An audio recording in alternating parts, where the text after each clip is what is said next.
Welcome back to Ask Rad Rat. I got a couple more questions for you today. Start thinking of what you want to ask for next time. If I haven't responded to an older question, ask it again. I've been so swamped at work, I haven't really been in the comments as much as I would like. So if I didn't answer you, just ask it again. All right, so first one today we got from Carson's channel, who asks, can you name a variation of an old trick?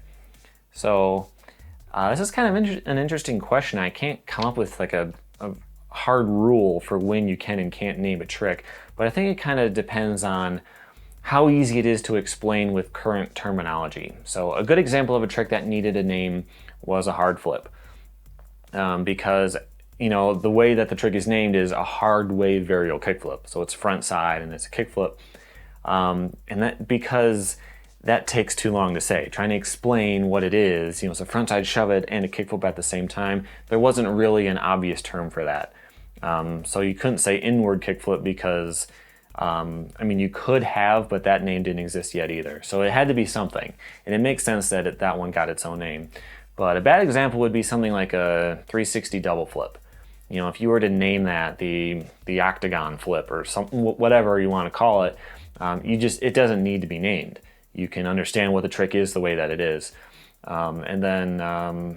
Another example of when you can't name a trick is if it's named after somebody. So like the cab, fakie 360. If you invented the fakie 360 kickflip, the cab flip, and you try to name it after yourself, that doesn't work either, because you're disrespecting somebody who did it before you, just because you added something to it.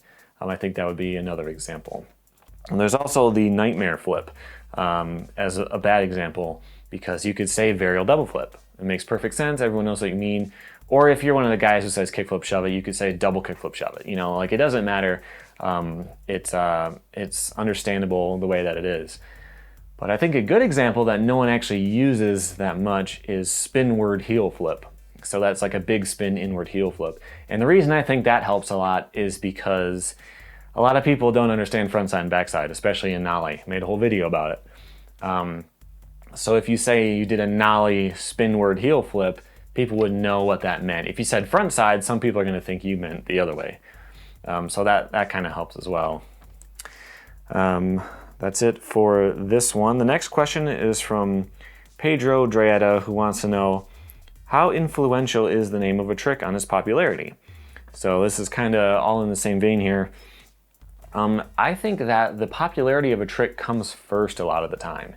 So we're talking about, 360 double flip makes sense as that name. You don't need to name it. But if it became really popular and everyone was doing them all the time, and it needed a shorthand, then that's when, like tray flip, real short because you use it all the time. And if that was the case, then maybe something would come around.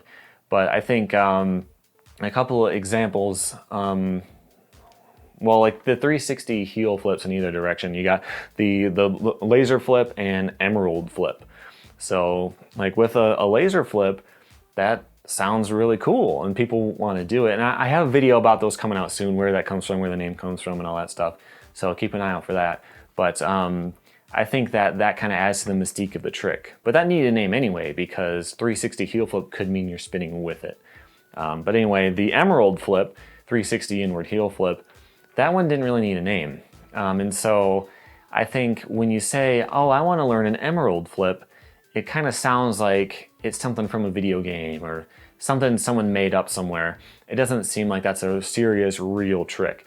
So I think that if something has kind of a silly kind of name that isn't accepted widely yet, it kind of makes it less respectable as a trick. So I do think there is something to that, but it's not always the case. So when Steve Caballero invented the Caballerial, he said in an interview he only did it for a little while and stopped doing it for years.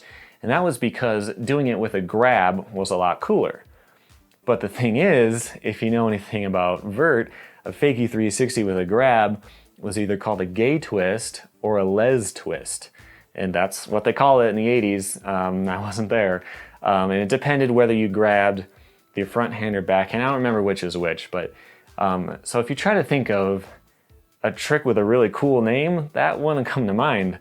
But that trick was more popular than the Caballerial. So, you know, it's not always about the name. I think the popularity comes first a lot of the time, but there is an effect in some cases.